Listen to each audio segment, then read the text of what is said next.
políticas para nuestra democracia y la importancia que tiene la democracia en sí. Entonces, si nosotros valoramos la democracia, es súper importante también tener el financiamiento público directo, ¿no? Porque justamente queremos evitar que los gastos son reales, ¿no? Las necesidades económicas son reales, entonces es preferible tener que todos los peruanos, digamos, vía el financiamiento público directo, contribuimos al fortalecimiento de las organizaciones partidarias, especialmente los partidos políticos, y que estas no se vean obligadas, digamos, vamos a decirlo de una manera, que a falta de recursos propios estén recibiendo recursos, donaciones de fuentes de dudosa procedencia o ilícita, porque a la larga eso tiene un mayor costo, una mayor impacto como costos, digamos, social para todos, porque va a terminar como cerrando el círculo de corrupción, ¿no? De problemas que finalmente van a generar mayores costos al erario público de lo que el financiamiento público directo implicaría, ¿no? Entonces, en este sentido, yo no estaría de acuerdo con la idea de incluir esta idea de que se pueda dar el financiamiento público directo solamente cuando se aseguran fondos disponibles, porque una cláusula similar, si no me equivoco, fue la que hizo que el financiamiento público directo no se hiciera una realidad desde el 2003 hasta el 2017. Entonces, si volvemos a incluir una cláusula de ese tipo, correríamos el riesgo de que justamente después de haber logrado el financiamiento público directo, pueda, digamos, desaparecer, ¿no? O sea, considero que esto no sería deseable para nuestra democracia, ¿no? Que sería más saludable, más beneficioso para todos tener la posibilidad de seguir contando con esta forma de financiamiento. Entonces, voy a dejar de compartir la pantalla y dejar de compartir. Y quería agradecerles su atención. A usted, doctora Paula Muñoz, por su muy interesante y detallada exposición. Muchas gracias. Le rogaríamos que se quede enganchada en la plataforma virtual para acceder a las preguntas, posiciones, interrogantes que puedan surgir del debate o de las opiniones de los señores parlamentarios. Muchas gracias nuevamente, doctora Muñoz. Muchas gracias, con mucho gusto. Gracias. Muy bien. Terminada entonces la rueda de los señores expositores, tanto del doctor Cox como el doctor Ticona y de la doctora Muñoz, vamos a pasar a las preguntas de los señores congresistas que quieran opinar o que quieran de alguna manera tener un comentario acerca de las exposiciones y sobre este tema de tanta trascendencia como es el financiamiento a las organizaciones políticas. Si algún señor parlamentario quisiera hacer uso de la palabra, por favor, este es el estadio procedimental para poder hacerlo.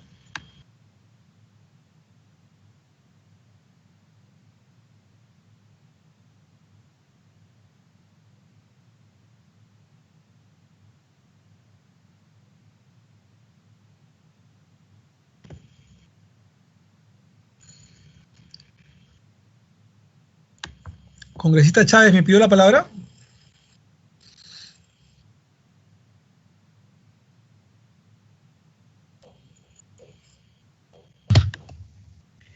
Señor presidente, solicíteme.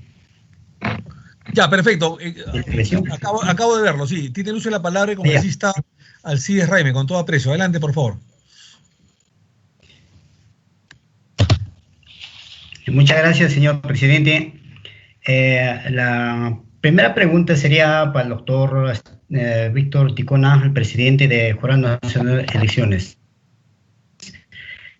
Señor presidente del Jurado Nacional de Elecciones, en los últimos años hemos asistido a una serie de irregularidades que imputan a comisión de delitos a las organizaciones políticas, procesos que se vienen actualmente investigando.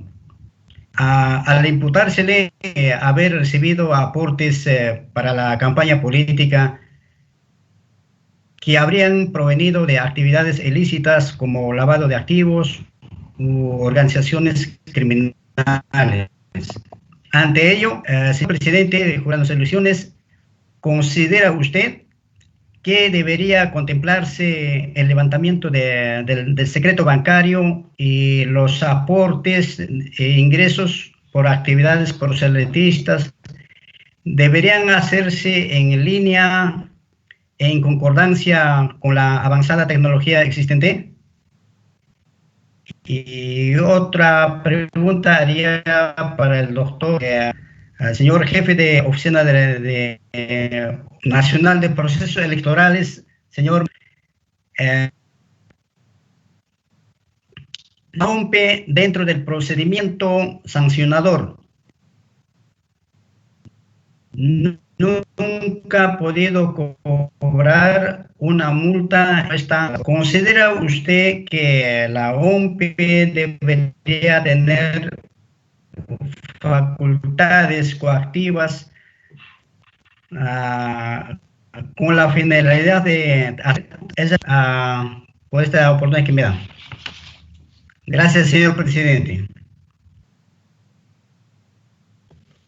A usted las gracias, congresista Raime. ¿Algún otro congresista que quiera hacer uso de la palabra antes que la presidencia lo haga? Muy bien. Quisiera, la presidencia de la comisión tiene interrogantes para los tres expositores. Congresista Gino Costa, ¿usted quería hacer algún uso de la palabra? Sí, presidente. Gracias. Adelante. Gracias. Presidente, por razones ajenas a mi voluntad, no pude escuchar la presentación del doctor Ticona. Perdí la imagen y el audio. De manera no sé si ya se pronunció sobre esto, pero quisiera aprovechar para preguntarle a él y al jefe de la OMP y a la doctora Muñoz, ¿no? Uno sobre, digamos, la propuesta de modificar del 60% al 40%, del 60% del financiamiento público directo que actualmente se destina como resultado de la votación y 40% en igualdad de condiciones a todos los que reciben financiamiento público directo, si les parece bien el criterio de pasar más bien a invertir esta relación y que, por tanto, el 60% de la distribución de los recursos para el financiamiento público directo dependa más bien, sea distribuido más bien entre todos por partes iguales y solo un 40% en función del resultado de las últimas elecciones. Si están de acuerdo con esta modificación en relación a la distribución del financiamiento público directo. Y si están de acuerdo también en relación con la modificación que se plantea en el proyecto de ley que ha presentado la bancada morada sobre financiamiento público indirecto, de pasar del 50% actual a más bien un 70% distribuido por partes iguales entre todos los partidos que pasaron la valla y 30% como resultado de las elecciones, ¿no? Esa es una primera pregunta. La segunda es si están de acuerdo que el financiamiento público directo, digamos, los criterios para el gasto sean flexibles, con lo cual se le otorga a las organizaciones políticas la libertad de disponer de esos recursos, pudiendo incluso destinarlos en parte al financiamiento de campañas electorales, cosa que actualmente no se puede hacer. Esa es otra propuesta que estamos planteando y quería saber si están de acuerdo con la misma. En tercer lugar, si están de acuerdo con reducir el límite del financiamiento privado que no requiere ser bancarizado. En la actualidad es una UIT, o sea que cualquier aporte por debajo de 4.300 soles no tiene que ser incorporado, digamos, a través del sistema financiero. Y la propuesta nuestra es que eso se reduzca en una décima parte a 430 soles, o sea, cualquier aporte menor a 430 no debe ser bancarizado, pero a partir de 430 debería ser bancarizado. Quisiera también conocer su opinión al respecto.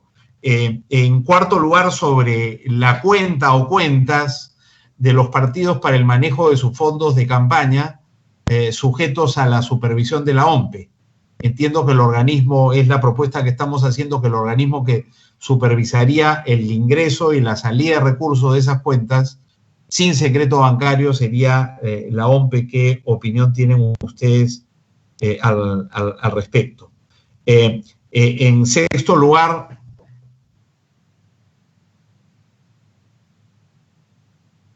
la necesidad de que no ya se entraron las credenciales, sino más bien durante la campaña electoral, por lo menos en una oportunidad. Y sobre la facultad de cobranza coactiva que tendría la OMPE. Entiendo que el jefe de la OMPE se ha pronunciado, la doctora Muñoz también a favor, pero quisiera conocer la opinión del doctor Ticona sobre esto y sobre la posibilidad de que existan, además de sanciones penales y sanciones económicas, digamos, a través de las multas, que puedan haber sanciones políticas que en los casos más graves lleven a la suspensión de la inscripción y eventualmente a su cancelación, si esto lo consideran excesivo o necesario. Claro, la idea de tener sanciones múltiples como las que tenemos ahora, ¿no? Ya tenemos penales, tenemos las multas, se fortalecería el sistema de multas con la capacidad coactiva de la OMPE y, por último, con un sistema de sanciones políticas, que es puede ser hasta, digamos, más oneroso y más duro para los partidos, que es la pérdida de la inscripción, la temporal y la definitiva. Si esto creen que podría resolver el problema del incumplimiento muy grande que existe hoy día de parte de todas las organizaciones con las normas de financiamiento. Y por último, si me permite, presidente, muy brevemente, la idea de que con la reforma constitucional del segundo semestre del 2018, ratificada por referéndum, ya no es posible acceder a radio y televisión con recursos privados, sino solo a través de la franja. La pregunta es si ustedes estiman que con las modificaciones que se están proponiendo, esa franja, digamos, sería capaz de financiar la parte de las campañas que hasta ahora ha sido financiada con recursos privados. De la información que yo he podido recabar de la OMPE, por lo menos para el año 2016, la franja costó 31 millones de soles y el acceso a radio y televisión financiado con recursos privados fue de 34 millones. O sea, estamos casi mitad-mitad. Es decir, el acceso a radio y televisión hasta el 2016, que había franja y acceso privado, era 31 en un caso, franja, y 34 con recursos privados. La idea sería que con la modificación, al haberse prohibido el acceso con recursos privados, la franja, al hacerse más generosa, pueda, digamos, hacerse cargo de esa parte del acceso a radio y televisión que era cubierta con recursos privados. ¿Ustedes consideran que con las medidas que se están proponiendo, ese objetivo se cumpliría? ¿Cuál sería el procedimiento que habría que seguir para poder tener una idea aproximada si esa mitad del financiamiento para el acceso a radio y televisión, que antes era privado, hoy día está siendo asumido por la franja a partir de las modificaciones sugeridas? No sé si podrían hacer un comentario y cuáles deberían ser los criterios que tenga la comisión para adoptar una propuesta en relación con este tema. Muchas gracias, presidente. A usted la gracia, congresista Costa. Tiene la palabra, el uso de la palabra la congresista Mirta Vázquez. Adelante, por favor. Muchas gracias, señor presidente. Agradecer también a los invitados por todos los aportes que nos están dando sobre estas necesarias modificaciones, ¿no?, sobre partidos políticos. Yo quería hacer algunas consultas. A ver, si bien es cierto, en los últimos años, con las modificaciones del financiamiento público directo e indirecto, se ha intentado mitigar el poder que tiene el financiamiento privado sobre las campañas. desde nuestra postura nos parece todavía insuficiente, ¿no? Porque permite, por ejemplo, que muchas personas sin ninguna relación de militancia con un partido político aporten cantidades importantes de dinero al partido mismo, ¿no? Entonces, en función a eso, quisiera hacer dos preguntas. La primera es preguntar cuál es su posición respecto a ampliar el financiamiento público directo para gastos de campaña electoral, pero ya no solo para aquellos partidos que tengan representantes en el Congreso, sino también para los demás partidos políticos que están inscritos, ¿no? Es decir, que se les asigne un fondo destinado para gastos de campaña, por ejemplo, ¿no? Esto como un financiamiento directo aparte del que ya existe, ¿no? O sea, un financiamiento mucho más amplio, no solamente para los partidos que tienen representación en el Congreso. Esa es una pregunta. Y la segunda, ¿qué opinan un poco respecto a restringir al máximo el posible financiamiento privado, limitándolo únicamente a los aportes de los militantes de los partidos que están debidamente inscritos en el RO? Entonces, esas dos preguntitas quisiera hacerles. Muchas gracias.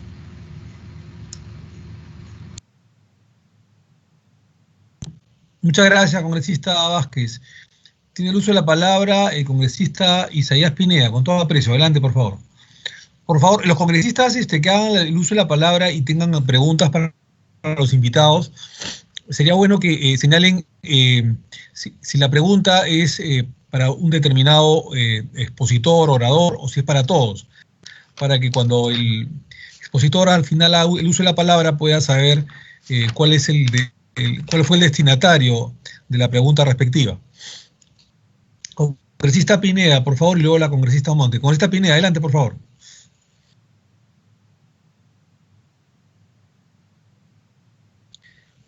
Tiene el uso de la palabra el congresista Isaías Pineda. Adelante, por favor, con todo aprecio. Señor presidente, ¿me escucha usted? Sí, claro, todos, adelante. Con claridad, o tiene alguna interrupción, quizá puedo luego... No. Está bien. Muchas gracias, señor presidente, y a través suyo saludar a todos los congresistas de la Comisión de Constitución y Reglamento, así también al presidente del Jurado Nacional de Elecciones, al jefe de la OMP y a la doctora Paula, que hoy nos acompañan en la Comisión de Constitución. Sobre el tema quería trasladarle las siguientes preguntas sobre los proyectos donde menciona la bancarización de ingresos y recaudación del dinero. ¿Qué otras medidas se podrían ayudar a mejorar la transparencia en cuanto al manejo de fondos de las organizaciones políticas? Asimismo, si eliminamos el financiamiento público en las organizaciones políticas, alegando que los recursos públicos deben destinarse a otras prioridades, ¿cómo es el caso de la emergencia sanitaria? Entendemos que dejaríamos únicamente la posibilidad de que las organizaciones políticas recurran a un financiamiento privado, cuando ello podría ser inicio del camino de futuros actos de corrupción en caso de que la organización política llegue al poder producto de digamos, casos que han sucedido. Menciono ello porque en parte una de las propuestas que hoy se está en exposición, se va a preparar un predictamen. Es por ello, en ese sentido, la pregunta si habría realmente un costo-beneficio de optar por esta alternativa, considerando las experiencias recientes. Por ejemplo, el caso Odebrecht y otros casos. Y la última pregunta, ¿cuál sería el criterio de gradualidad para asignar el valor numérico de 100, 120 o 250 UITs como tope de financiamiento privado en distintas modalidades? Y también la mayoría de las organizaciones políticas le entregan a OMP su rendimiento de ingresos y gastos de una determinada campaña electoral. Sin embargo, hemos sido testigos de que la fiscalización posterior es ineficiente, puesto que las organizaciones políticas han, digamos, no se ha transparentado con claridad, digamos, las informaciones en el final del proceso, o han variado. Entonces, ¿qué alternativa de solución se podría proponer al respecto? Y también, escuchando la última exposición, la doctora comentaba de que se considere unos topes de rendimiento anuales. De modo, quería también la opinión, aprovechando la presencia de los órganos electorales, ¿cuál es su opinión al respecto?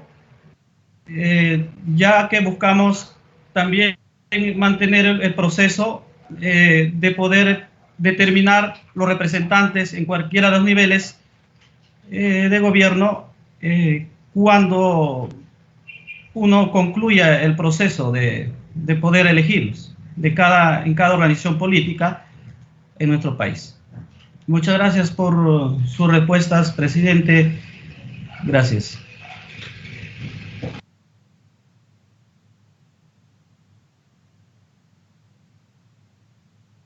Sí, a usted las gracias, congresista Pineda. Tiene el uso de la palabra con toda simpatía la congresista Carmen Omonte Durán. Adelante, por favor, Carmen. Muchas gracias, presidente. Saludando a nuestros expositores por su valiosa exposición y a todos los colegas presentes en nuestra comisión. No es una preocupación que la tengo ahora, presidente. Ya desde hace varios años siempre he considerado que es fundamental el tratamiento del financiamiento de nuestros partidos políticos, el fortalecimiento, por ejemplo, también vinculado a ello de la unidad de inteligencia financiera, etcétera, y nos mantenemos en esa línea. Por tanto, considero que sí es sumamente valioso que mantengamos el criterio como Estado de promover el financiamiento público de los partidos políticos, porque es el mejor y uno de los mejores mecanismos para fortalecer y proteger a nuestro sistema democrático. Y eso implica también con la decisión que se tomó y que debe de mantenerse de que tengamos en campañas electorales las franjas electorales, de que no dependamos de dineros sucios, de deberle el favor a nadie. Eso es fundamental en un país que no solamente tiene índices que lamentamos de corrupción que ha sido mencionado aquí por nuestros expositores, sino de un país que está tan vinculado al narcotráfico.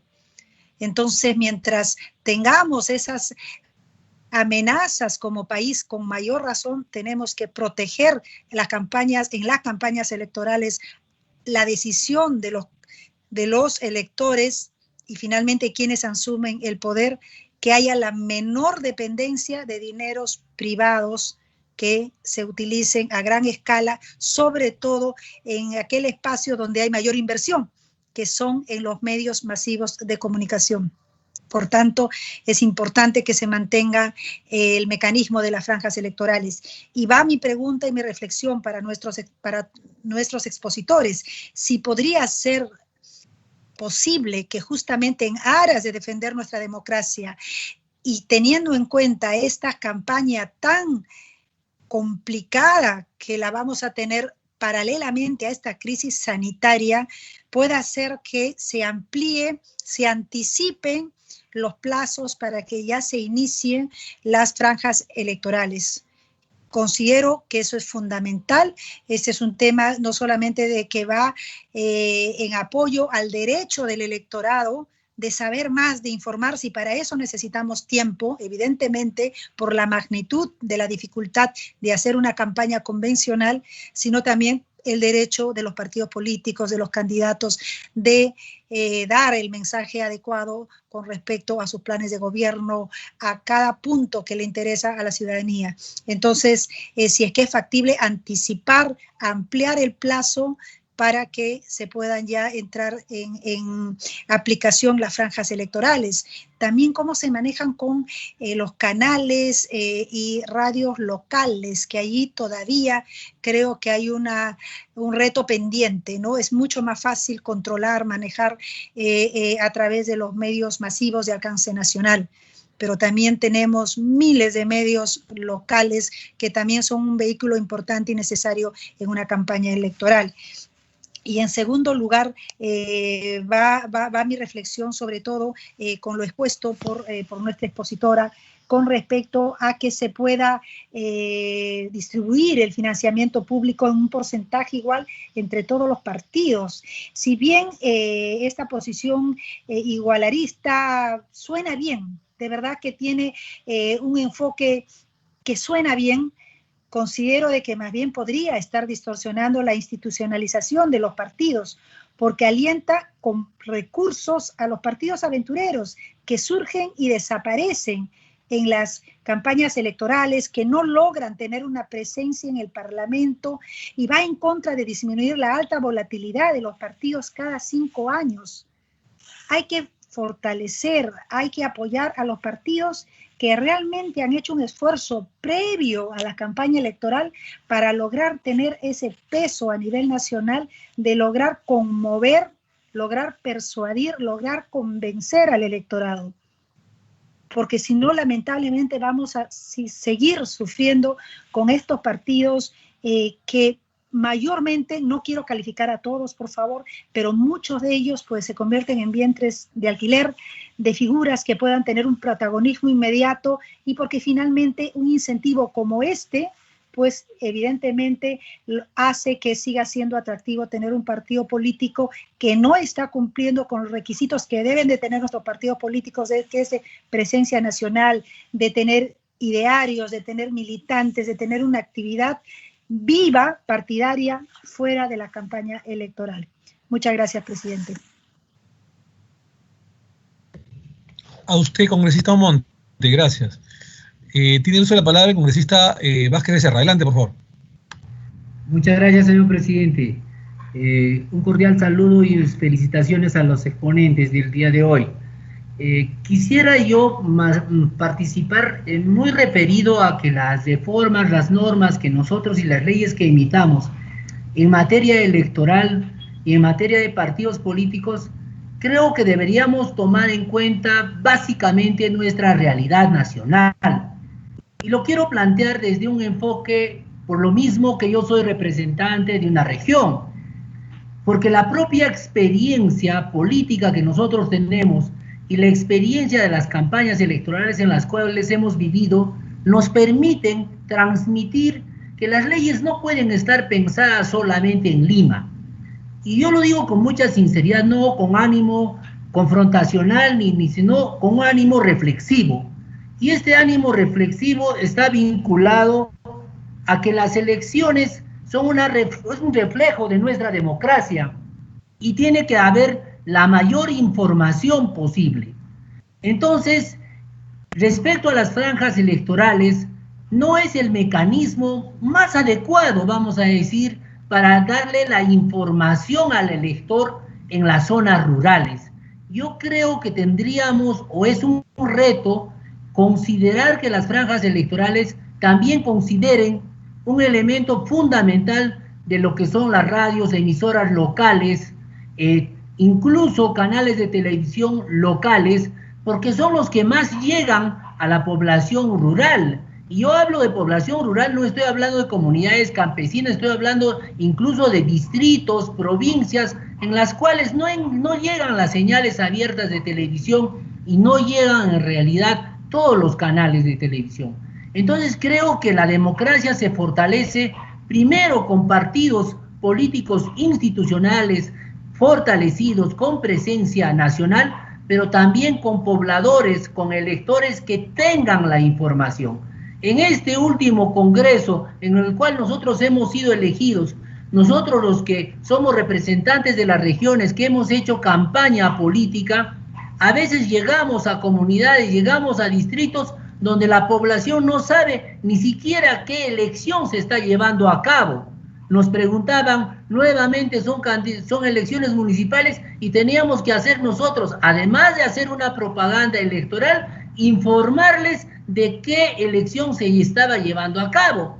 Esto sencillamente lo que hace es reflejar la muy poca información que se le da al elector en las zonas rurales. Entonces yo a la doctora creo que tendríamos que encontrar algún mecanismo en el cual no vayamos como un péndulo de un extremo a otro, sino adecuemos un poco las normas a nuestra realidad como país.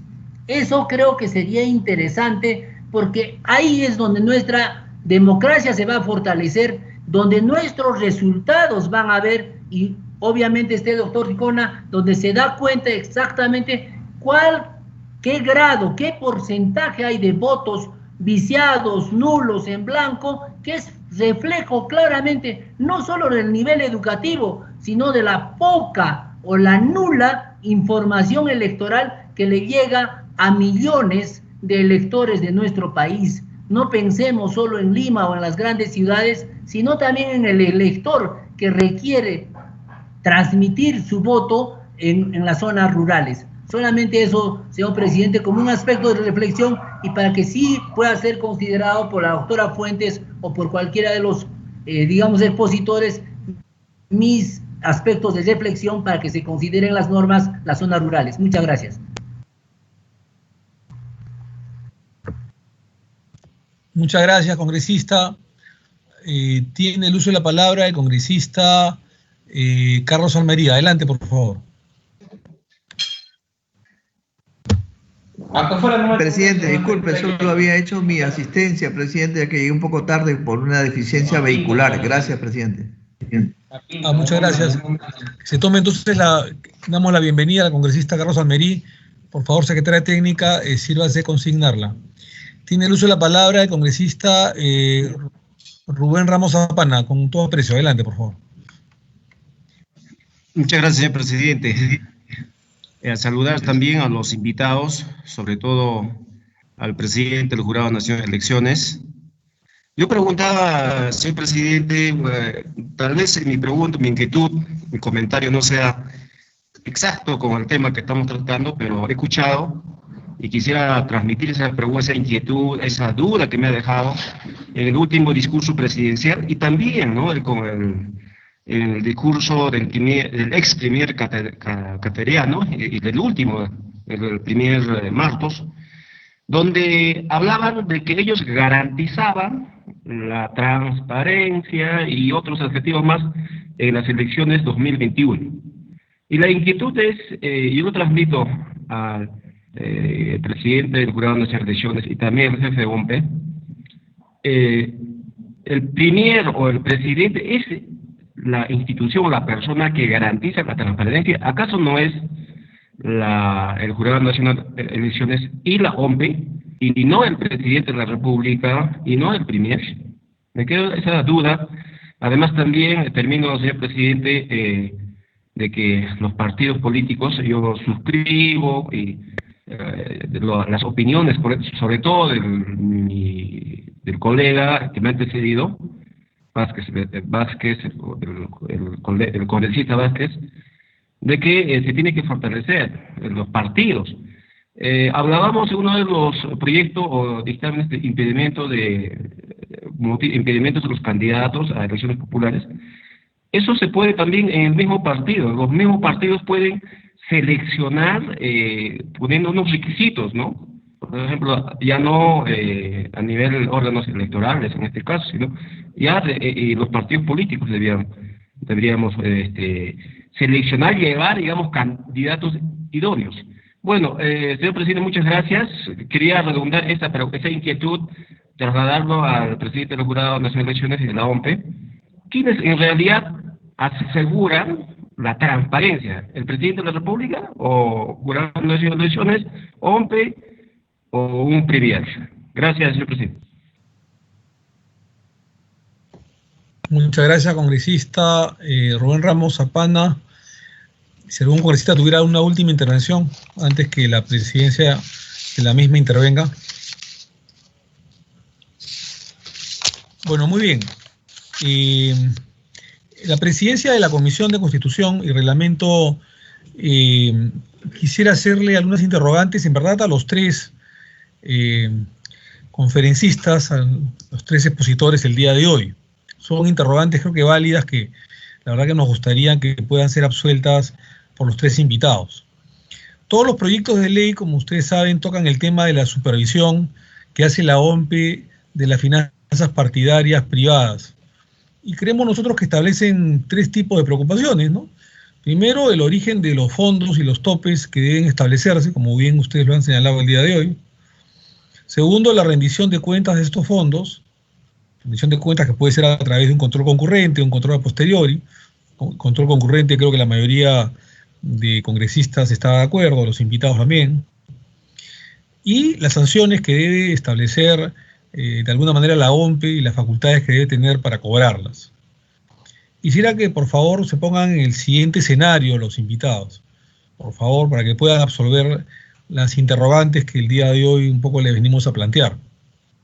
Si lo que queremos evitar es que ingrese dinero a los partidos políticos de fuentes prohibidas o de personas impedidas de aportar, y si además lo que queremos es que los partidos políticos rindan cuenta a tiempo, en forma y fondo adecuado, y además que la OMPA pueda detectar los incumplimientos y sancionar a dichas organizaciones políticas por tanto fondos prohibidos o irregulares, mis preguntas van en torno justamente a esas dudas.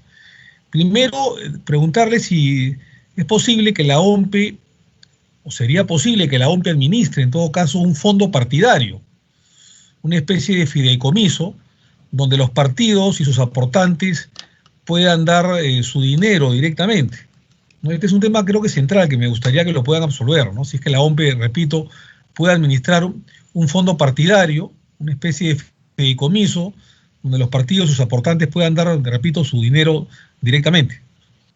Lo segundo es que si no sería mejor que la OMP, en vez de supervisar, administre los fondos privados de los partidos. Repito, ¿no sería mejor que la OMP, en vez de supervisar, administre los fondos privados de los partidos? En tercer lugar, preguntarle en esa misma orden de ideas si no nos ahorraríamos aparatos contables en los partidos políticos y en los candidatos para rendir cuentas a la OMP, repito, con que ella, la OMP, tenga o administre un fondo partidario, una especie de fideicomiso.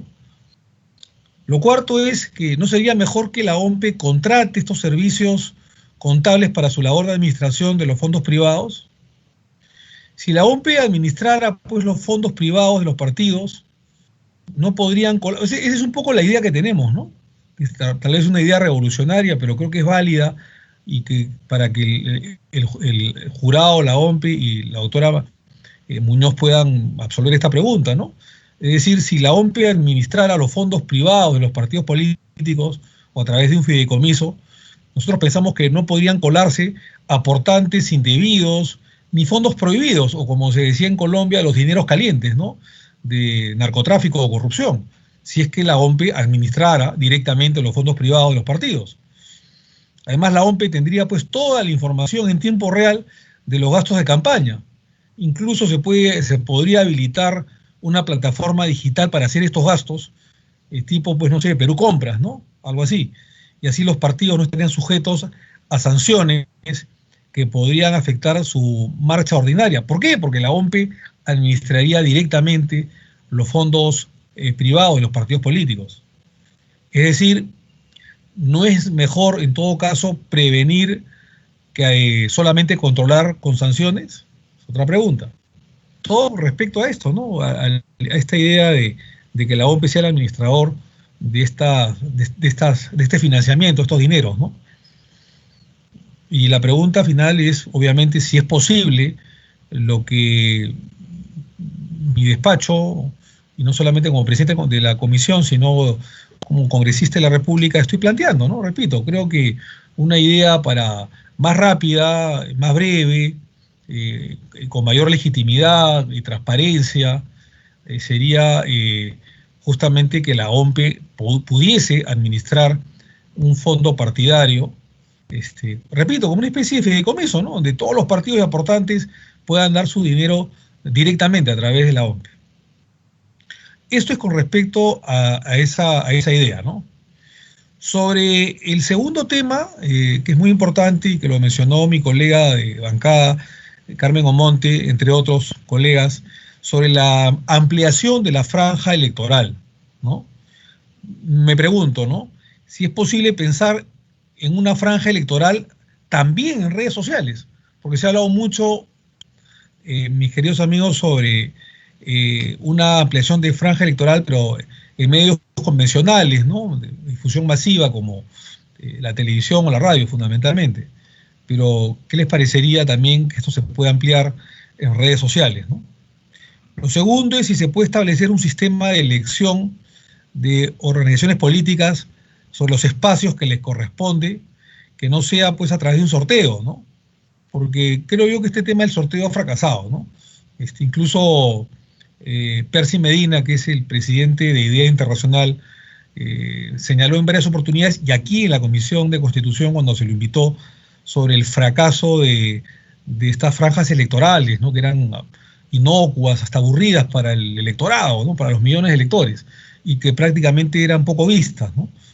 Entonces, pregunto si se puede establecer un sistema de elección de partidos sobre los espacios que le corresponden, que no sean a través de un sorteo, ¿no?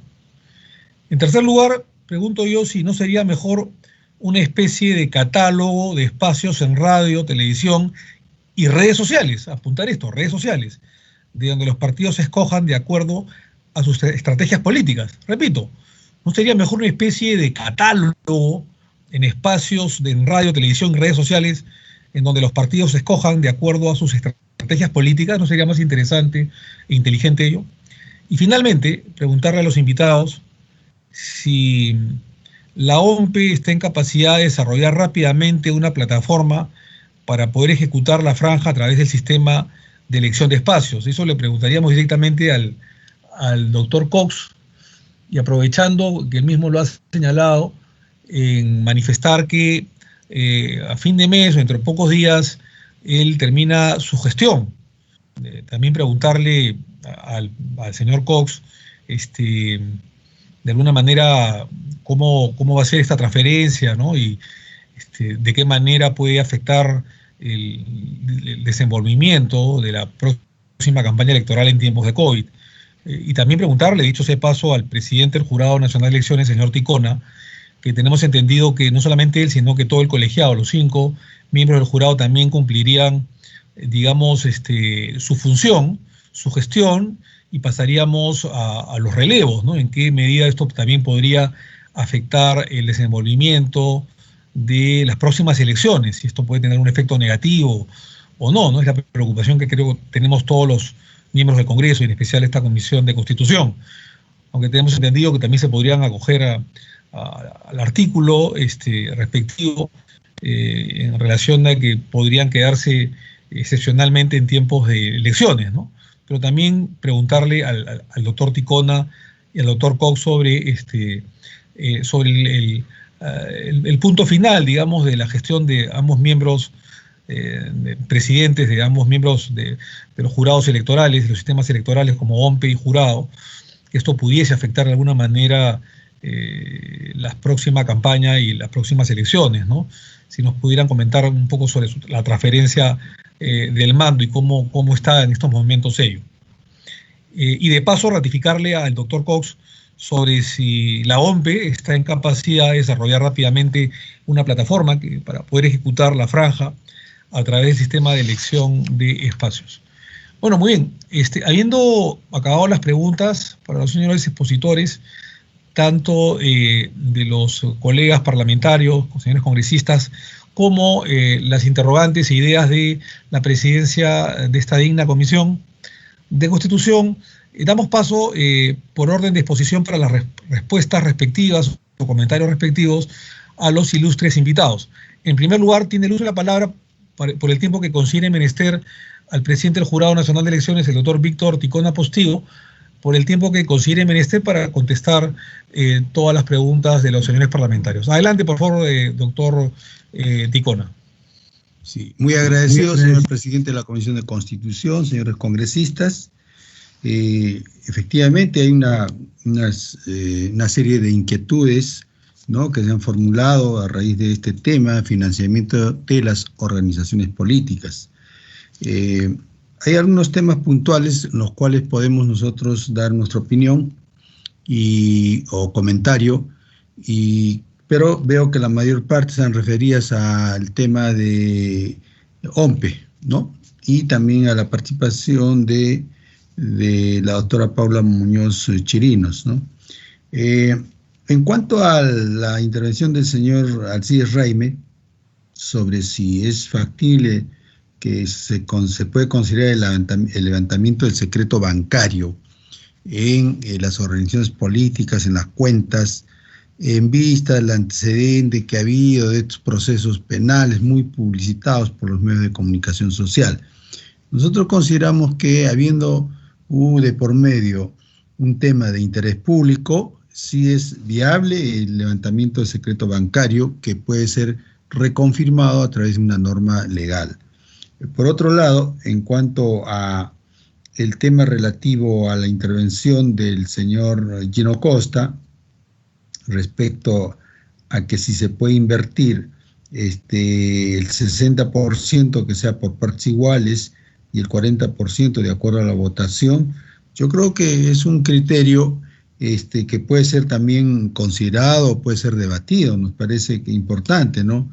Pero hay de por medio, digamos, otra propuesta que anteriormente creo que ya lo expusieron también, de un 70 y 30%, ¿no? En todo caso es cosa de evaluarlo más y ver la viabilidad. Nos parece que es buena idea también el tema relativo a que el 60% sea por partes iguales y el 40% sea para según la votación que hayan obtenido. En cuanto a que la propuesta de que el 100% del financiamiento público directo se entregue a todos los partidos políticos, a todas las organizaciones que intervienen en el proceso electoral, solo con el requisito de que se encuentren inscritas o registradas en el registro de organizaciones políticas, es un tema también opinable, ¿no? ¿Por qué? Porque toda organización política, desde el momento que tiene requisitos para inscribirse, tiene una serie de requisitos que entonces nos parece que también podría debatirse esa posibilidad, ¿no? O sea, creo que todos los temas son importantes y pueden ser merituados y debatidos en el Congreso de la República a partir de esta Comisión de Constitución, ¿no? Por otro lado, en cuanto a la rendición de cuentas que hacía alusión al señor Gino Costa, nos parece que los informes sobre las cuentas deben hacerse en el curso del proceso electoral y también al final del proceso electoral, ¿no? Porque la norma vigente establece que al final del proceso se rinde cuentas, pero nos parece que es sano que se establezca la obligatoriedad de que las organizaciones políticas deban formular sus informes, sus cuentas, en el curso del proceso electoral, con un mínimo hasta de 2 veces, según lo había propuesto el Jurado Nacional de Elecciones, ¿no? Por otro lado, en cuanto a el tema relativo a el señor Rubén Ramos había indicado de que en el discurso del señor presidente presidencial y el discurso o las intervenciones de los 2 premieres últimos en los 2 últimos gabinetes garantizaban la transparencia de las elecciones, ¿no? Digamos que en este tema cada organización, cada ente tiene sus competencias, ¿no? Ahora, en lo que compete al Jurado Nacional de Elecciones, garantiza la legalidad de los procesos electorales, garantiza la fiscalización de los procesos electorales, garantiza la justicia electoral, ¿no? La resolución de controversias, garantiza el registro de organizaciones políticas, etcétera, ¿no? Entonces, yo creo que de acuerdo a la Constitución y a la ley, cada organismo electoral, cada entidad pública, el Ejecutivo, el Parlamento, tienen sus competencias, ¿no? Entonces ya el tema de un discurso de orden presidencial o político no nos compete a nosotros evaluar. Por otro lado, en cuanto a la intervención del señor presidente de la Comisión de Constitución, nos había indicado, hay un tema puntual relativo a que si, por ejemplo, la franja electoral puede ampliarse a redes sociales. Sí nos parece positiva la idea. ¿Por qué? Porque en vista de que incluso ahora las campañas electorales en físico, en la plaza, en las calles, van a estar sumamente restringidas o casi nulas, entonces creo que es un espacio que puede reglamentarse, puede establecerse normas, reglas y acogerse esta posibilidad muy valiosa, ¿no? Ahora, por otro lado también en cuanto a que sí las organizaciones políticas puedan elegir dentro de un catastro o catálogo de medios de comunicación donde hacer su franja electoral, nos parece que es un tema interesante también que podría debatirse y podría verse a nivel de comisión, a nivel de Congreso. Ahora, con relación a tema puntual, que en el Jurado Nacional de Elecciones, como ocurre en OMPE y en RENIEC, que se está haciendo los relevos de los jefes, en el Jurado Nacional de Elecciones, últimamente ya tenemos en principio que uno de los miembros del jurado ha sido en el anteaño pasado, se le ha renovado su periodo por 4 años más, de tal manera que en este caso va a permanecer un miembro del Pleno por este periodo también por otros 4 años más, al haber sido reelegido. Me estoy refiriendo al caso del señor Jorge Rodríguez, ¿no? Representante de las universidades privadas, ¿no? Él ha sido reelegido por 4 años más, de tal manera que él va a continuar y va a permanecer durante las elecciones generales 2021. Por otro lado, recientemente, hace pocos días también ha sido renovado, confirmado en su cargo por un periodo igual, el señor representante del Ministerio Público, el señor Fiscal Supremo, doctor Arce Córdoba, por un periodo de 4 años, ¿no? Entonces ya tenemos 2 miembros. Estamos a la espera de que el Colegio de Abogados de Lima esté nombrando ya en la próxima fecha al representante del Colegio de Abogados, ¿no? El señor Ezequiel Chávarri también tiene fenece su periodo en septiembre próximo. Entendemos, ya hemos cursado el oficio también a las entidades correspondientes para que se haga la renovación del caso, en caso o va a ser ratificado por otro periodo. En todo caso eso depende de cada institución. Y en el caso mío, mi periodo vence el mes de noviembre, ¿no? Y de este año, y de acuerdo a la Constitución, el periodo es 4 años. Entonces la Corte Suprema, la Sala Plena, tendrá la posibilidad de elegir a un nuevo representante, ¿no? Entonces yo creo que por ese lado, entonces yo creo que en principio no va a haber ninguna afectación al proceso electoral. El proceso electoral está siendo llevado a cabo adelante, estamos en las distintas etapas y se está garantizando la legalidad del proceso, la transparencia del proceso, se está garantizando la justicia electoral y en todo caso estamos a lo que finalmente en este espacio de reforma electoral que está llevando adelante el Congreso de la República pueda ajustarse algunas normas, ¿no? Y proceder a la reglamentación correspondiente por parte del Jurado Nacional de Elecciones. Entonces, creemos que los relevos en el Jurado Nacional de Elecciones no afectan de ningún modo, ¿no? El proceso electoral, ¿no? Sigue adelante con todas las garantías constitucionales y legales que, de acuerdo a su competencia, le corresponden al Jurado Nacional de Elecciones. Bien, hasta aquí mi participación. En todo caso, señor presidente, usted dispondrá lo correspondiente con respecto a los otros señores invitados. Muy agradecido. Doctor Ticona, sí. Si usted quería hacer que sus asesores complementen su exposición, no hay ningún problema. Tienen uso de la palabra, por favor. Sí, yo invitaría entonces en primer lugar al doctor Manuel Chuquillanqui y luego a la doctora Clavijo que puedan hacer los alcances correspondientes en las partes que consideren pertinentes para aclarar algunos temas puntuales si hubiera lugar. Entonces, claro sí, señor presidente, el señor Chuquillanqui, luego la dijo. Adelante, doctor Chuquillanqui, por favor, adelante, encantado. Muy buenas tardes, ¿me escuchan? ¿Sí?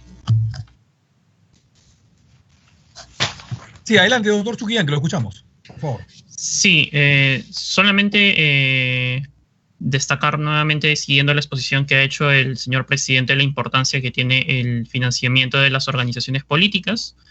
Hay distintas propuestas que se han planteado en los distintos proyectos de ley que deben ser evaluadas y cada una tiene, digamos, como que sus implicancias e importancia dentro del proceso electoral, ¿no?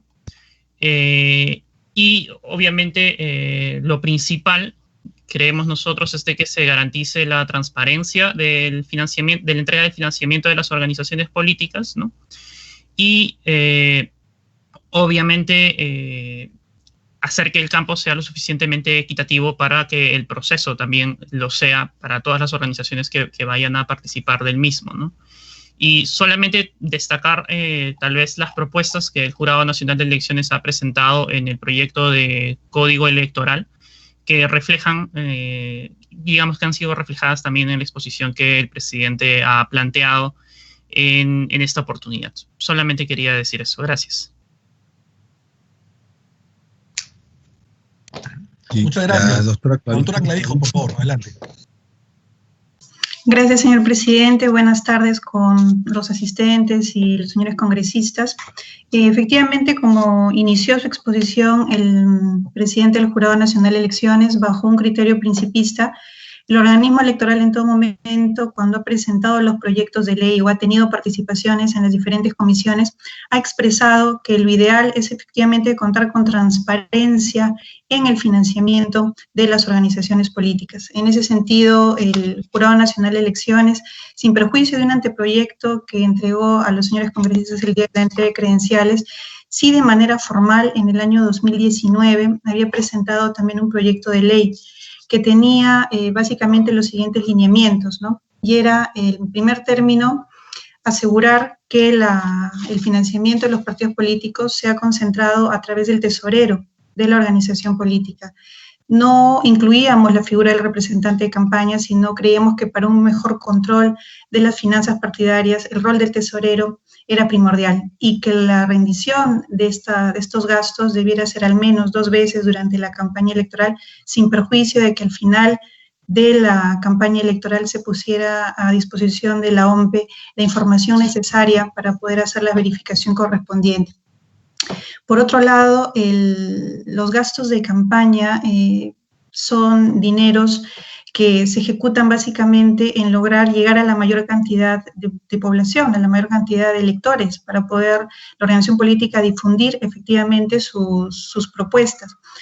Hoy por hoy ya las organizaciones políticas no pueden hacer la contratación de la propaganda electoral en medios de difusión masivo. En ese sentido es importante que recordemos que el Jurado Nacional de Elecciones también propuso que se amplíe la franja electoral.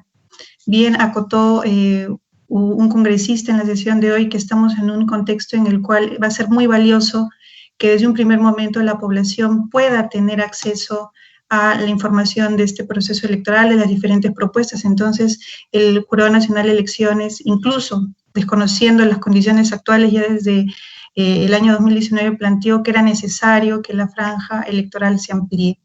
Asimismo, en cuanto a las sanciones, la gradualidad es algo que ha justamente sido una característica de los proyectos que ha presentado el Jurado Nacional de Elecciones. Ya nosotros hemos aprendido las lecciones en relación a que no se deben imponer sanciones draconianas en un primer momento, debe haber un criterio de gradualidad en todo tipo de sanción, fuera en el caso de dádivas, fuera en el caso de financiamiento partidario, que debe haber una proporcionalidad en cuanto a las acciones que se ejecuten contra la sanción que ésta debe acarrear.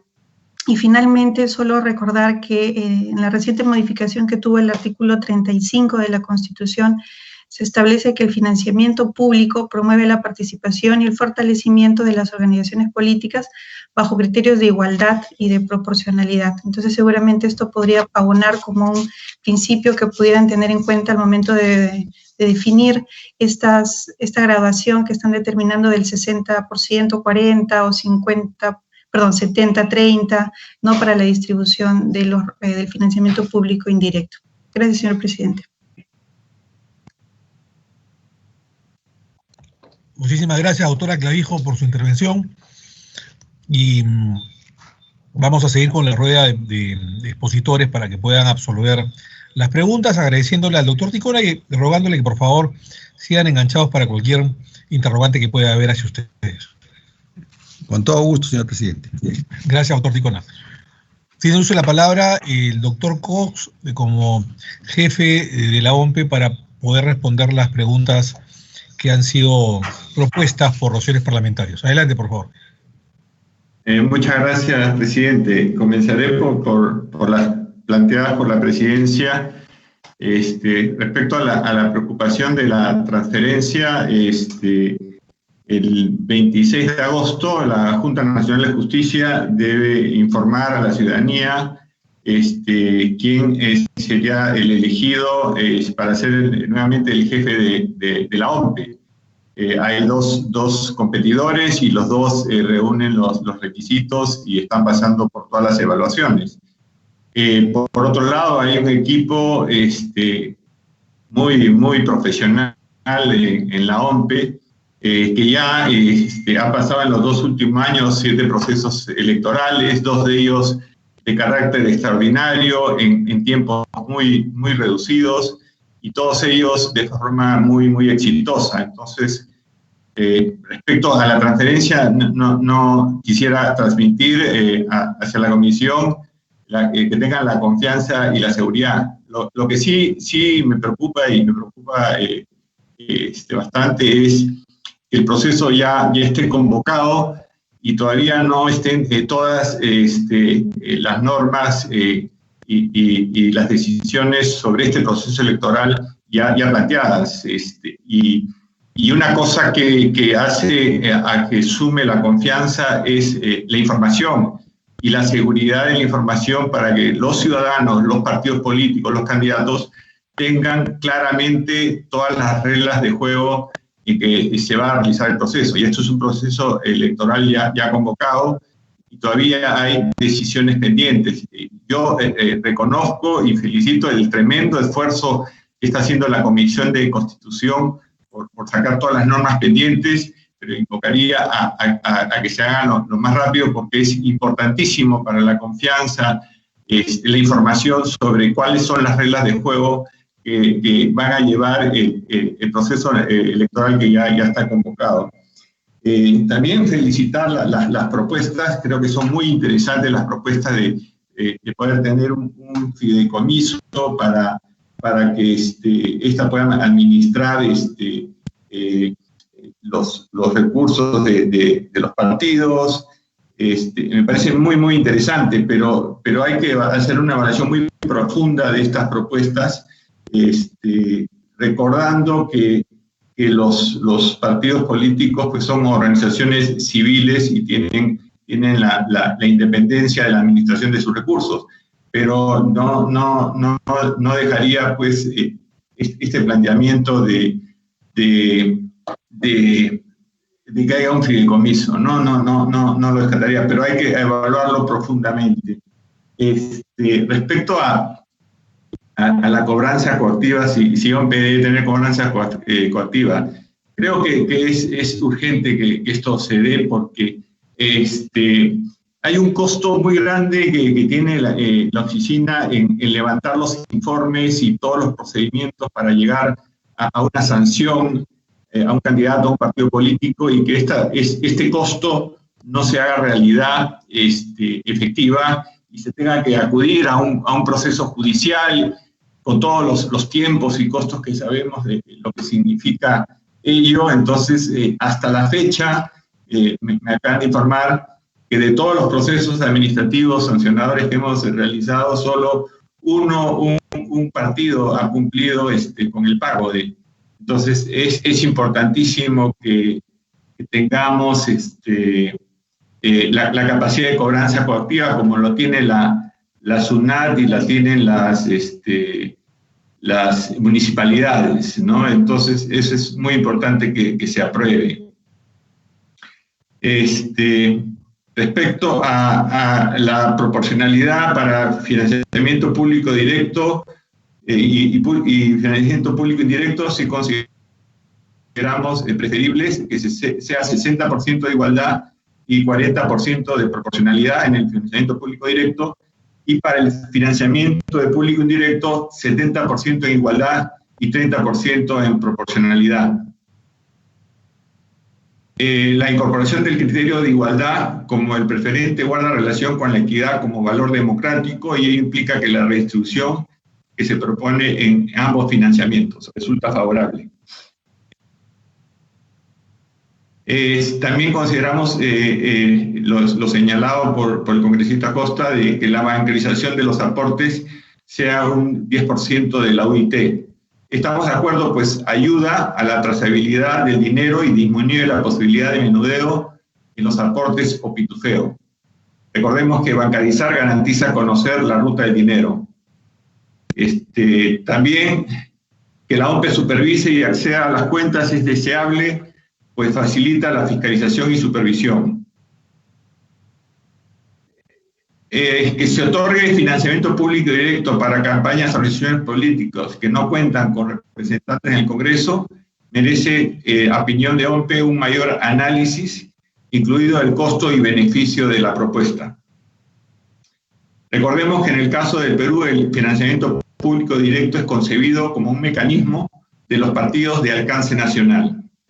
Ello obedece al fortalecimiento del sistema de partidos. Señalar que solo los militantes puedan aportar sería privar a la ciudadanía de participar económicamente apoyando a los partidos de su preferencia y participar en la campaña electoral. Se contratan medios locales de radio y televisión que cuenten con licencia vigente por el Ministerio de Transportes y Comunicaciones, inscrito en el Registro Nacional de Proveedores. Sería importante, a manera de sugerencia, que se evalúe que el MTC tenga los mecanismos que promuevan la formalización de los medios locales que no están formalizados. Los partidos políticos son asociaciones civiles y debe respetarse la organicidad de los partidos sin mayor restricción de libertades. Ello por los planteamientos respecto a que esto pueda ser administrado a través de un fideicomiso, ¿no? Entonces hay que considerar ello. Respecto a si la regulación de la propaganda electoral también se pueda llevar a redes sociales, también consideramos que se debe merecer un análisis más profundo de acuerdo a lo que indica la Constitución en el artículo 35 sobre radio y televisión. Recordar también que las redes se financian con financiamiento privado, no público. Y sobre una posibilidad de catálogo de medios y que los partidos que cojan, debemos recordar que la franja tiene como finalidad también que se llegue a la mayor cantidad. Esto ya lo había señalado. También sí estamos considerando que, dado que no hay financiamiento privado para campañas de radio y televisión, la franja electoral debería considerar la suma. Por eso estamos haciendo las gestiones con el Ministerio de Economía y el Ejecutivo para poder contar con todos los recursos para poder hacer la mejor distribución entre todos los candidatos y los partidos políticos. Muchas gracias, presidente. Sí. A usted las gracias, doctor Cox, por su intervención, que ha esclarecido muchos puntos que han formulado los señores congresistas, señores parlamentarios. Muchas gracias y le rogamos que por favor se quede todavía unos minutos más enganchado en la plataforma virtual, muchas gracias, por si surgiera alguna duda final. Para terminar, tiene el uso de la palabra la doctora Paula Muñoz Chirinos, por el tiempo que considere menester, para poder contestar o absolver las preguntas o dudas de los señores parlamentarios. Con todo aprecio, doctora Muñoz, adelante. Muchas gracias, presidente.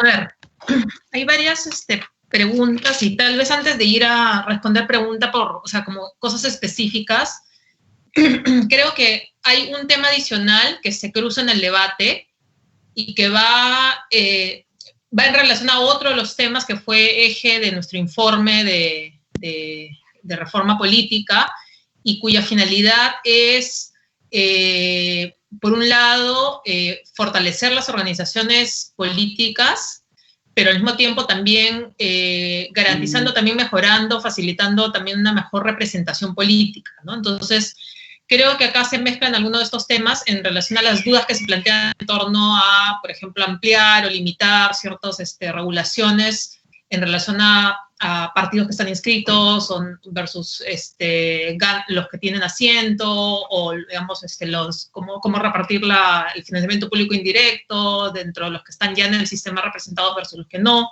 Y acá hay una tensión que es importante que se tiene que considerar, ¿no? Que es un poco, estamos ante un dilema, ¿no? Que es, por un lado, queremos fortalecer y queremos premiar justamente a las organizaciones que realmente se comprometen con ser organizaciones, colectivos duraderos en el tiempo, ¿no? Que quieren realmente ser colectivos, no una suma de individualidades, que no quieren ser como lo que se llama popularmente el cascarón, ¿no es cierto? Sino que quieren ser realmente, tienen una voluntad de persistir en el tiempo como organización política. Entonces es importante, digamos, dar incentivos para que eso suceda, pero al mismo tiempo la ciudadanía siempre reclama una renovación, ¿no? Justamente hay muchas críticas a los partidos que ya existen, ya gobernaron, hay mucho malestar. Entonces también hay que reconocer que hay esta tensión entre, por un lado, la necesidad de fortalecimiento, pero que esto no implique tampoco cerrar la posibilidad de renovación, que es algo que también demanda la ciudadanía, ¿no?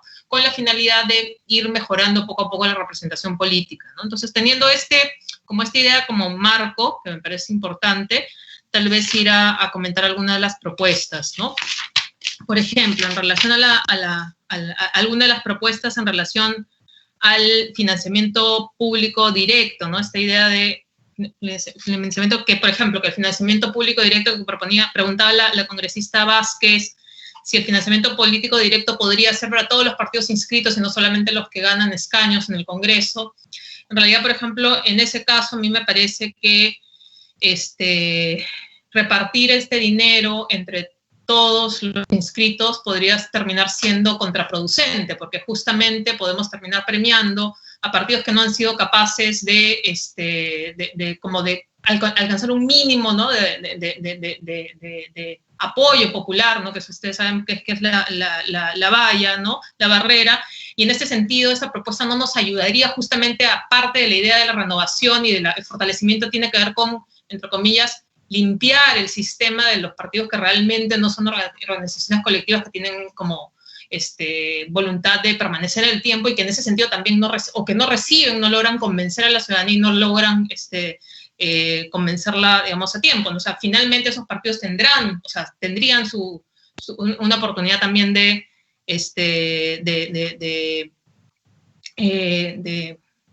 participar luego.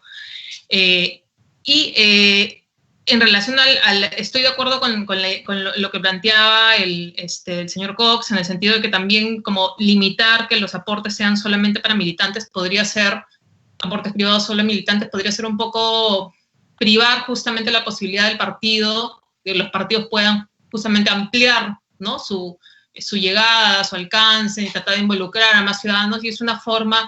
En muchas democracias, los aportes, las donaciones son una forma también de participación política, ¿no? Entonces, en ese sentido, yo no creo que sería lo más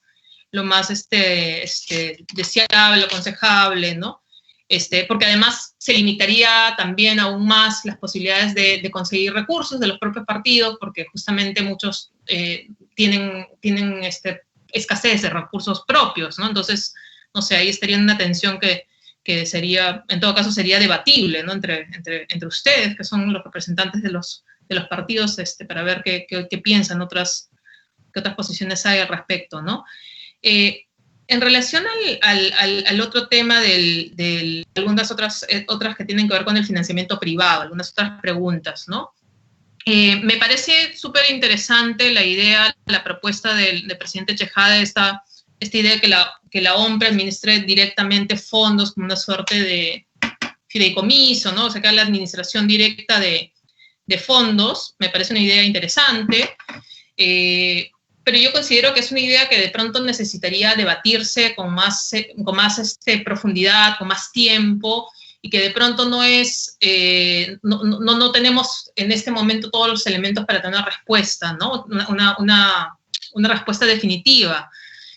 Sobre todo sería que ver, por ejemplo, que en todo caso una propuesta de ese tipo no sería viable, digamos, logísticamente aplicable para el 2021. Entonces, si no es porque ya la OMPE está súper ocupada tratando de organizar el proceso electoral en esas condiciones de pandemia, no podría, me imagino, logísticamente asumir una labor adicional. Entonces sería una propuesta que tendría que ser para después, ¿no? Entonces hay mayor tiempo, sería un tema que se podría retomar y trabajar y discutir a mayor profundidad, ver otras experiencias y sobre todo también discutir, por ejemplo, con constitucionalistas, si esto se enmarca en las competencias de la OMPE, si plantea algún tipo de duda.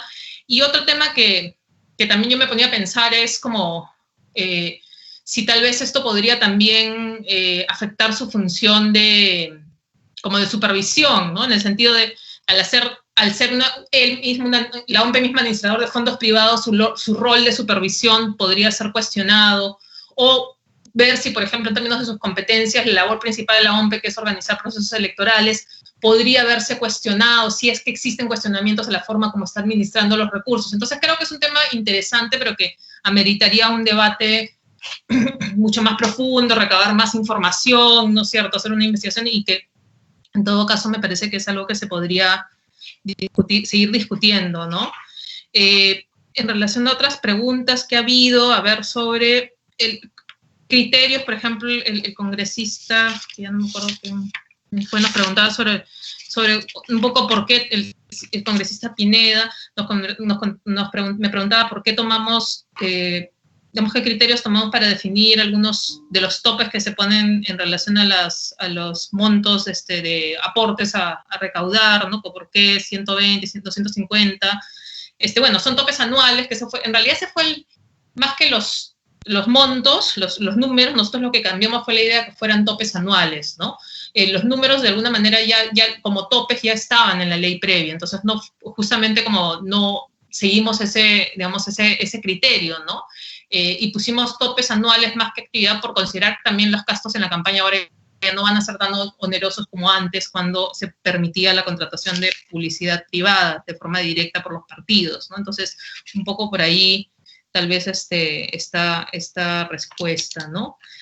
En relación al otro tema que tiene varias preguntas es el financiamiento público indirecto, ¿no? Entonces ahí justamente se vuelve esta tensión, ¿no? Esta idea de cómo repartir estos fondos versus los que ya están con representación dentro del sistema versus los que son nuevos, ¿no? Se vuelve a repetir esta fórmula de tensión que obviamente va a generar debate, ¿no? O sea, no voy a decir, porque es un debate político donde se van a ver cuáles son, digamos, los criterios que se están digamos, bajo debate, y entonces, contestando la inquietud de la congresista Monte, que yo creo que tiene un punto válido, que decir, digamos, en este sentido, plantear un cambio de una repartición 50-50, digamos, que es lo que existe, hacia a una repartición que considere la repartición del 70% de forma igualitaria a todos, y solamente 30% según un voto,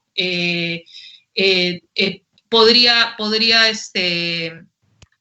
considerarse también, digamos, nuevamente este tema, de que se podría estar descuidando el criterio o el objetivo de fortalecimiento partidario, pero bueno, nuevamente están los criterios de equidad, por un lado, y esta inquietud que nosotros siempre consideramos de que el fortalecimiento no se convierta también en un cierre del sistema, porque hay demandas bastante legítimas de la ciudadanía también de que haya renovación. Entonces, como de una forma de mantener, porque un poco la propuesta, tal vez recalcar eso, no es eliminar no es como completamente dejar de premiar el tema del voto, sino es bajar un poco, ¿no? O sea, como para compensar y que haya mayor, digamos, equidad por el reparto del otro lado, ¿no?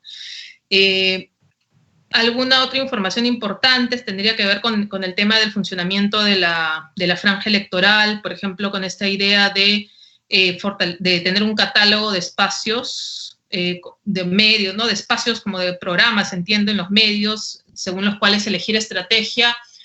Me parece también una idea interesante, pero también al mismo tiempo me estaba poniendo a pensar como las dificultades prácticas que podría implicar una propuesta de este tipo, y tal vez ahí el jefe de la OMPE o el personal de la OMPE podría darnos también mayores luces en el sentido de un poco las dificultades que podrían establecerse, ¿no? Porque yo me pongo a pensar que es súper interesante, pero ¿qué pasaría o cuál sería habría que establecer un mecanismo de toma de decisión, ¿no? Porque es muy posible que la mayoría de partidos quieran justamente ir o seleccionar ciertos programas, ciertos espacios que tienen mayor rating, ¿no es cierto?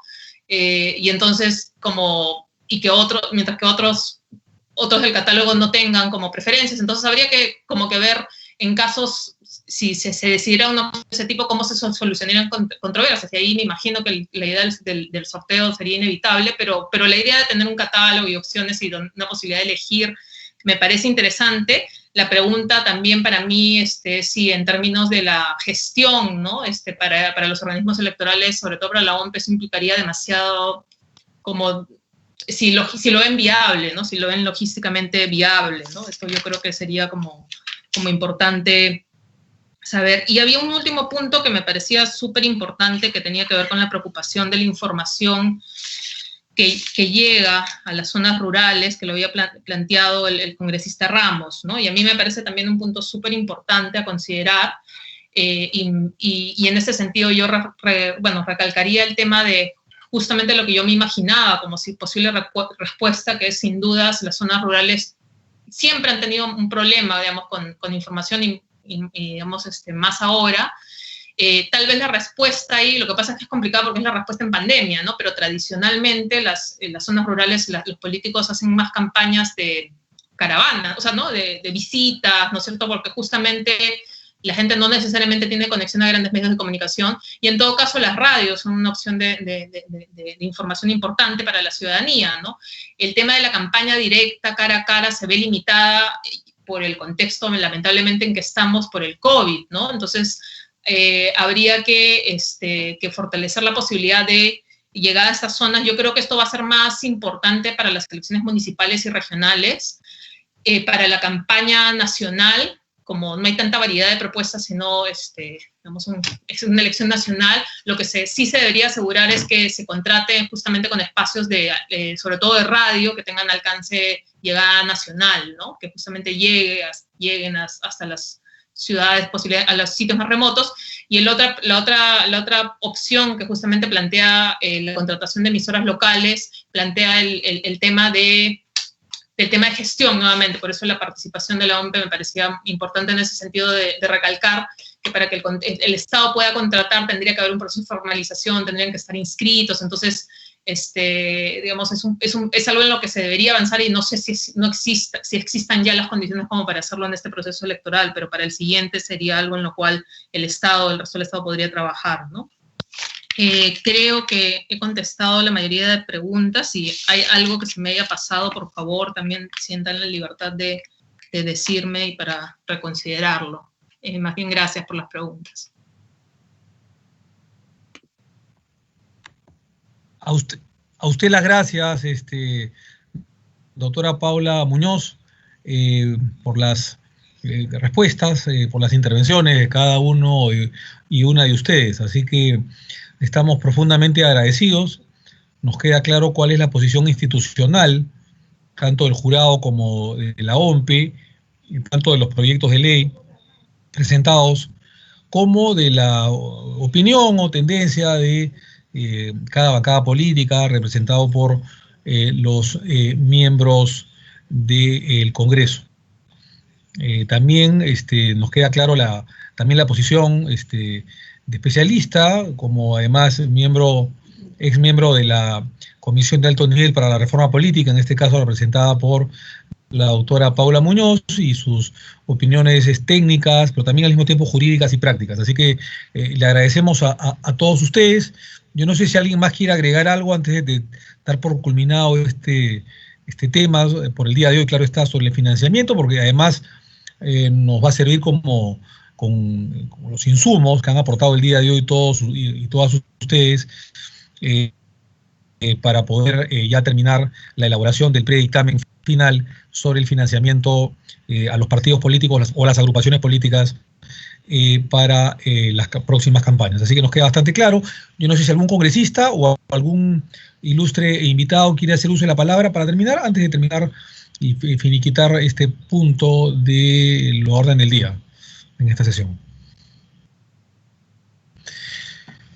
Muy bien, muchísimas gracias. Les quedamos muy agradecidos otra vez al doctor, además presidente del Jurado Nacional de Elecciones, Víctor Ticona Postigo, tanto también al doctor Manuel Cox, jefe de la OMPE, como a la doctora Paula Muñoz, especialista en estos temas de reforma política electoral, y como repito, además ha sido miembro de la Comisión de Alto Nivel para la Reforma Política.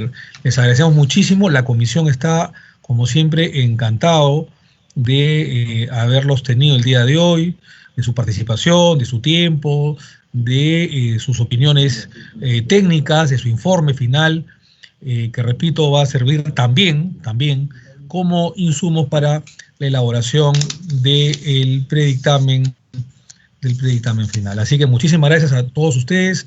Doctora Muñoz, muchísimas gracias por su concurrencia, por su exposición tan importante, tan técnica, al igual que al doctor Víctor Ticona, como el doctor Manuel Cox, que son opiniones oficiales, institucionales, tanto de el Jurado Nacional de Elecciones como de la OMPE. Así que muchísimas gracias, Dios los bendiga y ya serán seguramente invitados próximamente. Buenas tardes. Gracias, presidente. Buenas tardes. A ustedes las gracias. Muchas gracias. Muy bien, vamos a dándoles tiempo a los invitados para que puedan retirarse en el momento que consideren oportuno, o si quieren pueden quedarse en la sesión, como es costumbre. Vamos a pasar al siguiente punto en agenda, no menos importante. Muy bien. Segundo punto del orden del día en la agenda es un tema que había quedado pendiente en algunas semanas atrás, que ya se discutió, que ya se debatió, pero que vamos a tener ya que analizar el último predictamen y, si es posible, ir a la votación final, previo debate, si ustedes lo proponen, no hay ningún problema, que es esta reforma constitucional que ha propuesto algunos congresistas y el Poder Judicial sobre asignarle el 4% del presupuesto general de la República al Poder Judicial.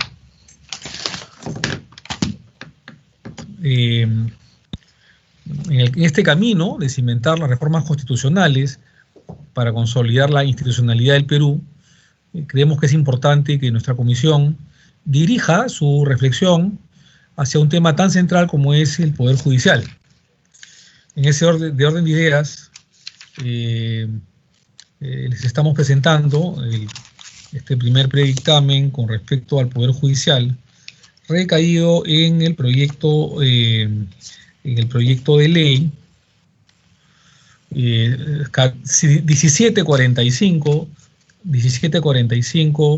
del año 2017, Poder Judicial, repito, proyecto de reforma constitucional y que reforma nuestra Carta Fundamental, nuestra Carta Magna.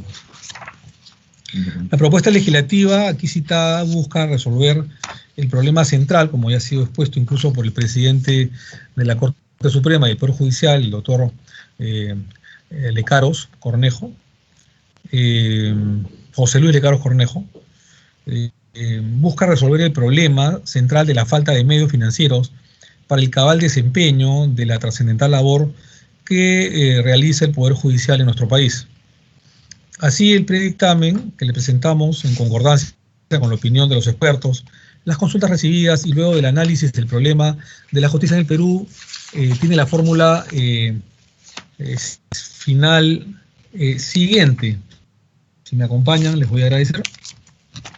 Que es básicamente el artículo 145 de nuestra Carta Fundamental.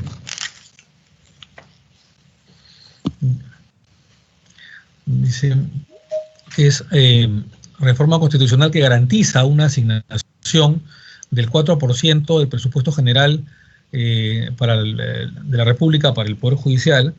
Dice, el Poder Judicial goza de autonomía en la elaboración y aplicación de su presupuesto, el cual corresponderá al 4% del presupuesto general de la República aprobado por el Poder Legislativo. Cabe recalcar que el Poder Judicial encuentra su principal fundamento en el olvido histórico que este Poder del Estado ha sufrido a lo largo de muchos años. Cabe también señalar que es el único Poder del Estado que, si bien es cierto, no es elegido por el voto popular, es un Poder del Estado, aparte entera, sin embargo, hasta ahora no ha gozado a nivel presupuestal de la autonomía necesaria como para poder contar con las finanzas que le permitan funcionar correctamente, tal y como es el deseo de sus representantes y de todos los peruanos. Así, estimados miembros de la Comisión, cada año el Poder Judicial debe tomar su bastón de peregrino y dirigir sus pasos hacia el Poder Ejecutivo para presentar su presupuesto y luego venir a justificarlo aquí, al Congreso de la República.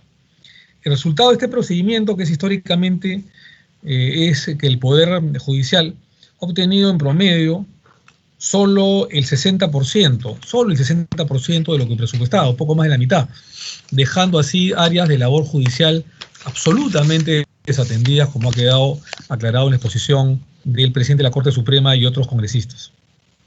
Y ustedes lo habrán confirmado con las difíciles condiciones en las que el Poder Judicial en las regiones del país funciona, confirmando las deficiencias en mobiliario, inmuebles, etcétera, o todo lo que es infraestructura. En segundo lugar, cabe recordar que el Poder Judicial es un poder del Estado, sin embargo, el tratamiento que se les brinda es al mismo tiempo un nivel que otras instituciones de rango inferior, digamos, la tienen, incidiendo en esto en el nivel de sus recursos y finanzas, lo cual impacta negativamente en su funcionamiento. Esta situación proviene de un error conceptual que venimos arrastrando de nuestra independencia con respecto a la repartición tripartita de poderes. Esta separación de poderes cuyos fundamentos fueron claramente definidos por John Locke y el gran Montesquieu no han tenido la consecuencia jurídica en los hechos, por lo menos en el Perú. Así hemos vivido diciendo que la justicia era un pilar fundamental en los poderes de Estado, pero sin darle los medios para que funcione con autonomía e independencia, como lo ha confirmado el Tribunal Constitucional en su resolución número 004-2004-CCTC, Tribunal Constitucional. Y si estamos hoy día sustentando esta reforma constitucional en este predictamen, es porque a la negación de su estatus del poder del Estado se le suma el pírrico nivel de presupuesto que se le asigna, el cual, repito, sigue siendo inferior en comparación con los otros poderes del Estado, incluso con otras instituciones del Estado, los cuales tienen independencia financiera y pueden incluso fijar y aumentar a voluntad su presupuesto de funcionamiento. Esto no sucede con el Poder Judicial y, pese a un crecimiento económico importante, nuestra visión de la justicia no ha ido en la dirección de hacer del Poder Judicial aquel poder o organismo central con las responsabilidades proclamadas en nuestra Constitución. Por esta razón es importante empoderar al Poder Judicial en su rol de garante de la justicia, como el objetivo que brinde la mejor infraestructura, equipos y personal especializado a nuestros compatriotas en su acceso a la justicia. No para la planilla, estimados congresistas, no para la planilla de los jueces. Este presupuesto es para mejorar, repito, la capacidad y la calidad de la justicia de todos los peruanos. En tercer lugar, es necesario que nuestro Poder Judicial pueda contar con un presupuesto que le permita funcionar correctamente y que se integre en la cuenta general de la República sin que sea necesario gasto al erario público.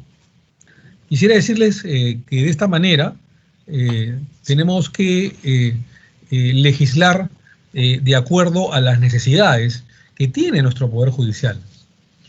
Dar el paso constitucional estimados congresistas, es confirmar un anhelo histórico de nuestros compatriotas, quienes en el artículo, además compatriotas que han sido constituyentes, el año 1979, quienes en el artículo 238 de la Carta Fundamental preveían que el presupuesto del Poder Judicial no sea menor del 2% del presupuesto de gastos corrientes para el gobierno central. Este olvido nos ha llevado a una situación que merece ser rectificada por ser de imperiosa necesidad para garantizar el acceso a una mejor justicia para nuestros compatriotas. Precisamente, según el Centro de Estudios para las Américas, deben existir 11 jueces por cada 100.000 habitantes en la región. Repito, debe existir 11 jueces como mínimo por cada 100.000 habitantes en la región. Teniendo en cuenta dicha información, para los 32 millones de habitantes en el Perú, deberíamos tener 3.588 magistrados. Repito, para los 32 millones de habitantes en el Perú, deberíamos tener 3.588 magistrados. Sin embargo, en la actualidad, en el Poder Judicial existen 3.295. 3.295 y faltarían cerca de 300 jueces para cumplir al menos con el promedio regional. Debo recordarles, estimados congresistas, que la falta de jueces, así como personal administrativo y jurisdiccional, ocasiona un gran número de expedientes que no sean resueltos en su oportunidad. Este es un tema bastante claro, sobre todo para los que somos abogados y hemos ejercido el derecho y litigio. Así, año a año, se acumulan hasta alcanzar a la fecha 2 millones de expedientes que constituye la carga procesal. Además, 2 millones de expedientes, ojo. Además que por la suspensión de las labores por el estado de emergencia nacional y sanitaria, se han dejado resolver aproximadamente 300.000 expedientes programados, se han dejado resolver según estadísticas elaboradas por la Gerencia de Planificación del Poder Judicial. En consecuencia, para que el Poder Judicial tenga capacidad de respuesta frente a la demanda ciudadana, debería contar con un número de 12 jueces por cada 100.000 habitantes. Consecuentemente, el número de jueces necesarios sería, repito, de cerca de 4.000, 3.915 jueces. El costo anual de los 620 jueces que faltan es de aproximadamente 114.922.998 soles, más el personal jurisdiccional necesario, ¿no es cierto?, que fluctúa entre los 406 millones de soles, lo que hace un total anual de 520 millones de soles. En la actualidad, además, existen en el Poder Judicial 3.740 plazas previstas que no tienen financiamiento por razones presupuestales, cuyo personal hace falta a los jueces. Su costo anual es de 301 millones de soles, requerimiento que anualmente se realiza al Ministerio de Economía y Finanzas y que lamentablemente no atiende. En consecuencia, la demanda adicional de recursos alcanzaría la suma de 822 millones de soles. Repito, en consecuencia, la demanda adicional de recursos alcanzaría la suma de 822 millones de soles. Les hemos adjuntado 2 anexos del detalle de sus costos recibidos de parte del Poder Judicial para su información, así como la posición del Ministerio de Economía y Finanzas recibida en el día. En tercer lugar, estimados congresistas, colegas, otorgar el 4% del presupuesto general de la República para el Poder Judicial encuentra su principal fundamento, en el histórico olvido que este poder del Estado ha sufrido a lo largo de los años, durante décadas, digamos, ¿no? Cabe recalcar, repito, que es el único poder del Estado que, si bien es cierto, no es elegido por el voto popular, no lo olvidemos, es un poder del Estado a parte entera. Sin embargo, hasta ahora no ha gozado a nivel presupuestal de la autonomía necesaria, como bien lo dijo el presidente del Poder Judicial, José Luis Lecaros Cornejo. No ha gozado ni goza de autonomía necesaria como para contar con las finanzas que le permitan funcionar correctamente, tal y como es el deseo de sus representantes y de todos los peruanos. Así estamos miembros de la comisión. Cada año el Poder Judicial debe tomar, repito, su bastón de peregrino para poder, de alguna manera, dirigir sus pasos hacia el Poder Ejecutivo para presentar su presupuesto, luego y venir a justificarlo en el Congreso de la República. En estas difíciles condiciones en las que funciona el Poder Judicial, por ejemplo, el presupuesto para el año 2020 proyectaba ser de de 5.791 millones de soles. Sin embargo, el presupuesto finalmente asignado fue de 2.884 millones de soles, lo que corresponde al 49% de lo presupuestado. Esto se traduce en que al mes de diciembre del 2019, el Poder Judicial cuenta solo con 169 inmuebles propios, 169 inmuebles propios, frente a 275 inmuebles de terceros. Esto quiere decir que el 62% son inmuebles en uso o alquilados. En suma, tenemos a un Poder Judicial que por este presupuesto se ve impedido de hacer una mínima proyección a 2, 4, 5 años siquiera, y sigue funcionando a medias. Quiero concluir diciendo, apreciados miembros de la Comisión de Constitución y Reglamento, que debemos construir una visión previsora y profesional de la justicia, cuyo alcance social satisfaga las necesidades de nuestros compatriotas a lo largo de sus vidas. Hagamos realidad esta noble visión y asumamos nuestra responsabilidad histórica garantizando el derecho fundamental de acceso a la justicia para todos los peruanos. En conclusión, mis queridos amigos, el predictamen, recogiendo tanto la exposición de congresistas de la República, así como de la propuesta hecha también por el presidente del Poder Judicial, José Luis Lecarro Cornejo, señalaría lo siguiente: reforma constitucional que garantiza una asignación del 4% del presupuesto general de la República para el Poder Judicial. Artículo único, modificación del artículo 145 de la Constitución Política del Estado. El artículo 145 actualmente dice: el Poder Judicial presenta su proyecto de presupuesto al Poder Ejecutivo y lo sustenta ante el Congreso. La reforma dice lo siguiente: el Poder Judicial goza de autonomía en la elaboración y aplicación de su presupuesto, el cual corresponderá al 4% del presupuesto general de la República, aprobado por el Poder Legislativo. Muy bien, eso es todo lo que tendría que informar a la representación nacional a través de la Comisión de Constitución y Reglamento para someterlo al debate. Va a tener el uso de la palabra la congresista Marta Chávez, luego la congresista María Teresa Cabrera. Sin ese orden, les rogaría que por favor se vayan anotando. Congresista Marta Chávez, tiene el uso de la palabra, por favor. Sí, presidente, gracias. Para señalar, señor presidente, mi absoluta oposición al texto que se está proponiendo. Señor presidente, la historia no solamente se hace pensando que es el dinero el que soluciona todos los problemas. Y ya hemos visto, en 4 meses este gobierno se ha gastado y ha comprometido gran parte de las reservas internacionales, se ha gastado alrededor de un 12 a 15% del presupuesto nacional, ha comprometido el Producto Bruto Interno, señor presidente, y no ha logrado salvar la vida de más de 50.000 peruanos que en los 4 meses transcurridos han perdido la vida. Y más bien ha habido graves casos de corrupción, de ineficiencia, señor presidente. Por lo tanto, no es el poner porcentajes en la Constitución y debilitar con ello al Congreso de la República. Si comenzamos a poner porcentajes, ya se han aprobado unos de educación, suponiendo que con mayor presupuesto ya se logra una educación de calidad, cosa que es absolutamente una utopía.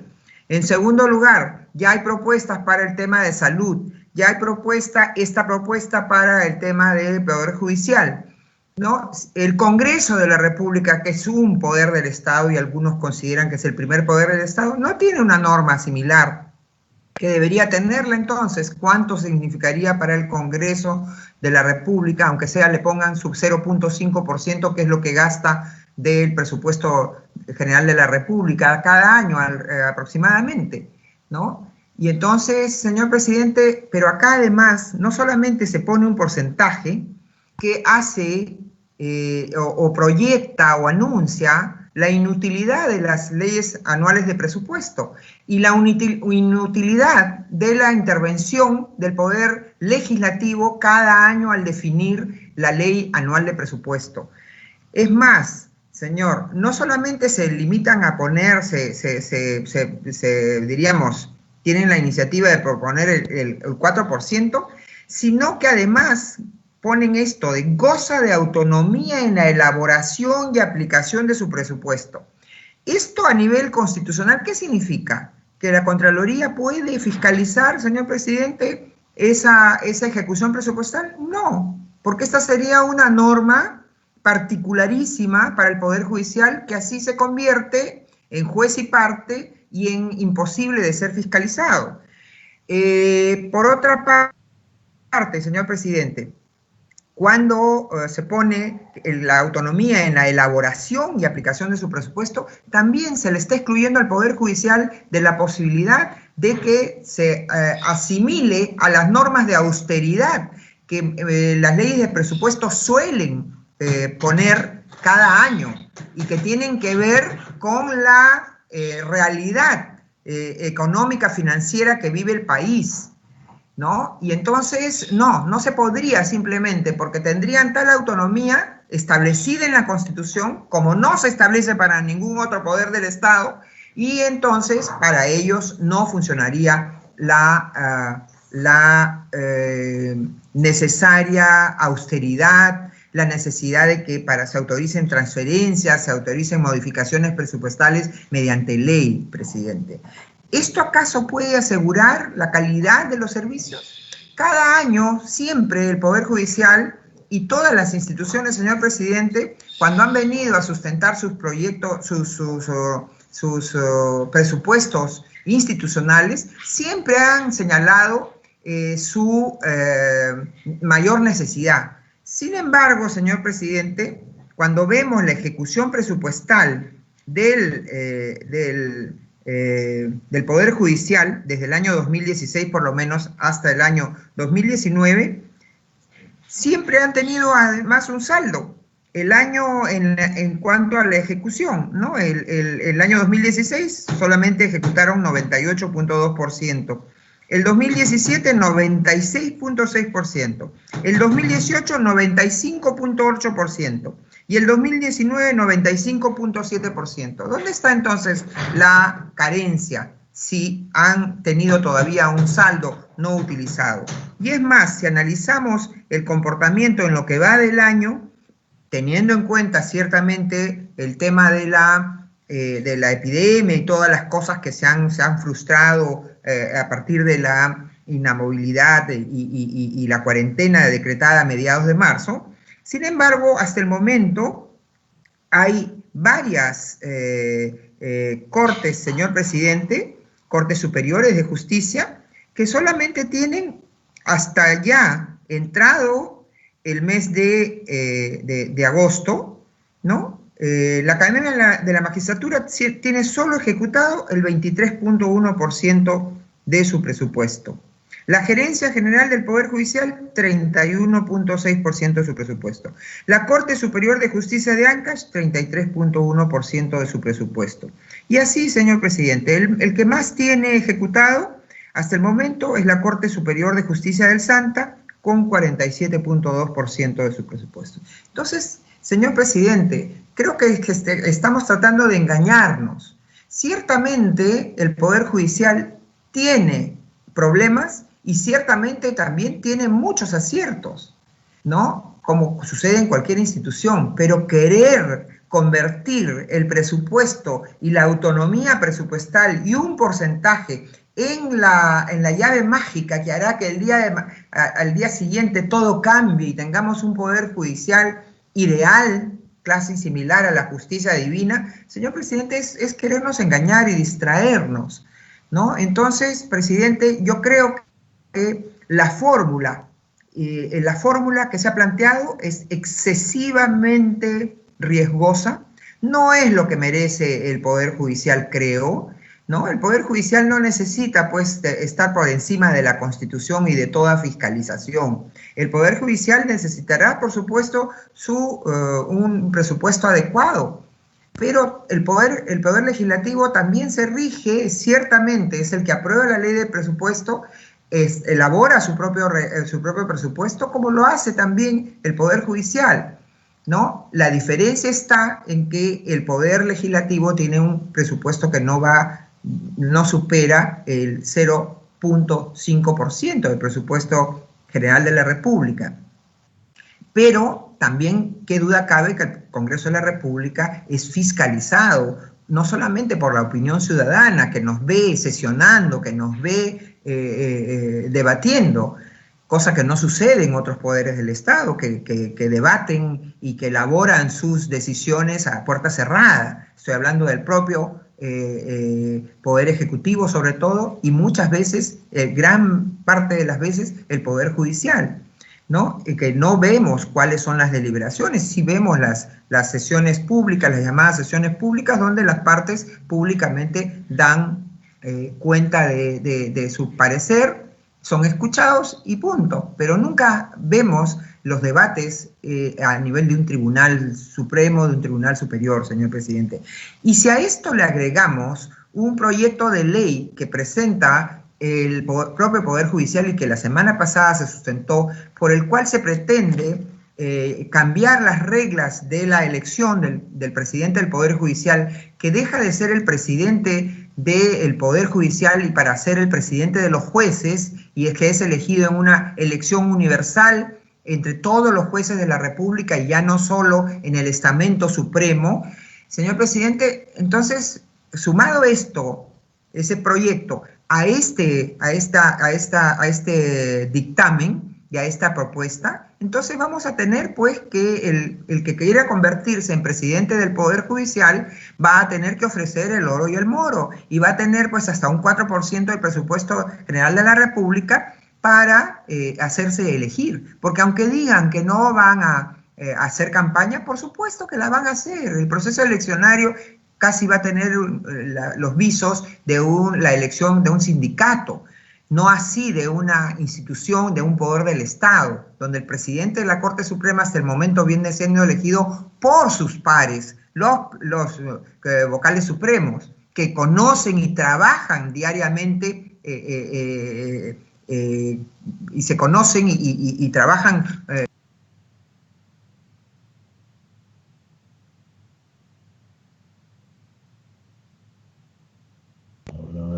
Congresista Chávez, se le ha ido el audio.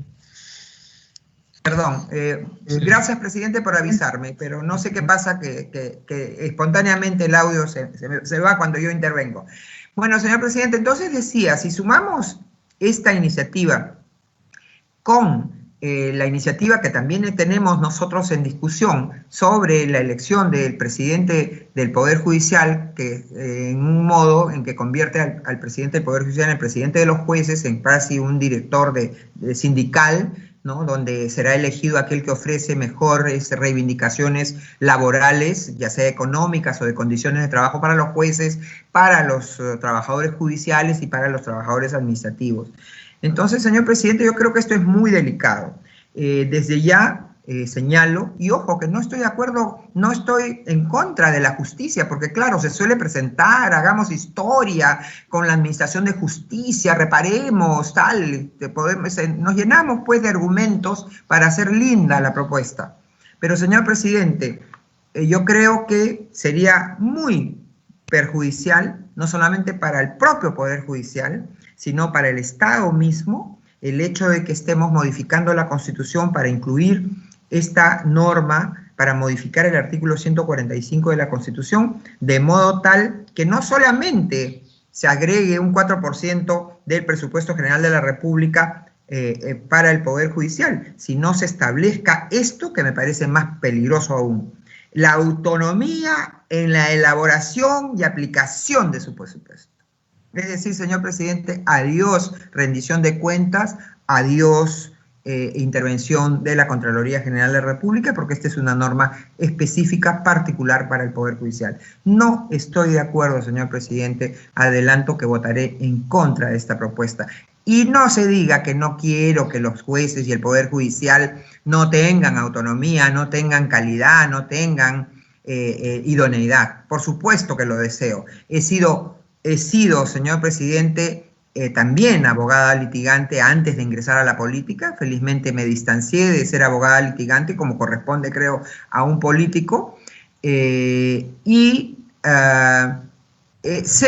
el trabajo, yo misma he comenzado a hacer mis prácticas siendo estudiante en el 8º juzgado privativo de trabajo, señor presidente, en ese entonces, a cargo de que fue la primera mujer jueza de trabajo, la doctora Carmen Eizaguirre de Bedoya, la primera magistrada superior laboral y la primera presidenta del Tribunal de Trabajo, en ese entonces privativo todavía. Entonces conozco la calidad de los jueces, conozco y tengo muy buenas memorias y me enseñó mucho una secretaria de juzgado como la señora Socorro Vaca de Moyasevich. Tengo un profundo respeto por el Poder Judicial, pero no creo que este sea el modo de ayudar a que el Poder Judicial sea lo que todos aspiramos, señor presidente.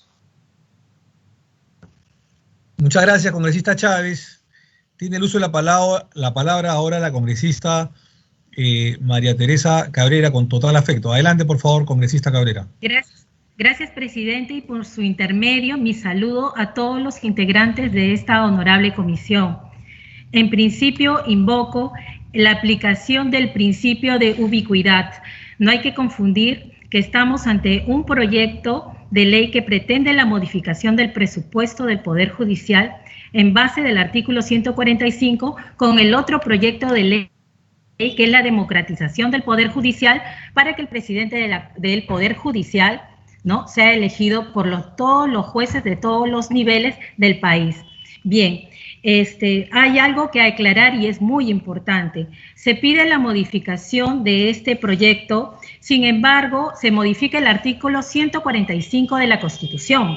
Sin embargo, no es verdad que se esté dando autonomía en su aplicación, pues el artículo 102 de la Constitución señala, y sigue siendo vigente para aclarar las cosas, que son atribuciones del Congreso, por favor, inciso 4, aprobar el presupuesto y la cuenta general de la República. Ese artículo no ha sido modificado. Dentro de la estructura del Estado, hablamos de que está compuesto por 3 poderes, pero sin embargo no puede existir un equilibrio y por el contrario hay una desigualdad porque el Poder Judicial, como todos han señalado y conocen, no cuenta pues con autonomía ni independencia para manejarse económicamente. Y es por eso precisamente que este predictamen ha recogido la reforma del numeral 145 de la Constitución Política del Perú, porque el Poder Judicial presenta su presupuesto y el Poder Ejecutivo, a través del ministro de Economía de turno, lo cambia totalmente. En este sentido, el Congreso y el Ejecutivo tienen independencia económica, y eso es claro y no voy a entrar en mayor detalle.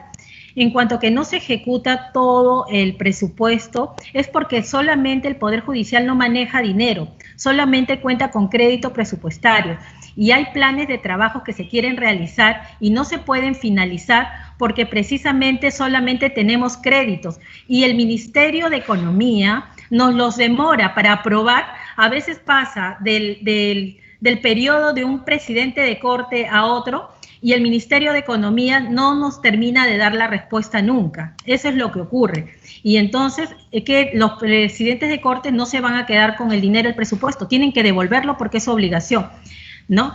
Esta dependencia económica que tiene el Poder Judicial da lugar a todas las falencias del Poder Judicial que todos conocemos y que siempre hablamos, especialmente que propicia la elevada carga procesal, que hace que la justicia muchas veces no sea oportuna y cuando no es así, deja de serlo. El presupuesto solicitado se encuentra debidamente justificado y recogido en el predictamen leído por el presidente de esta comisión, pues está avalado por los informes técnicos debidamente sustentados y entregados a esta comisión y los que están totalmente actualizados por mi despacho. A mayor abundamiento, conforme ha referido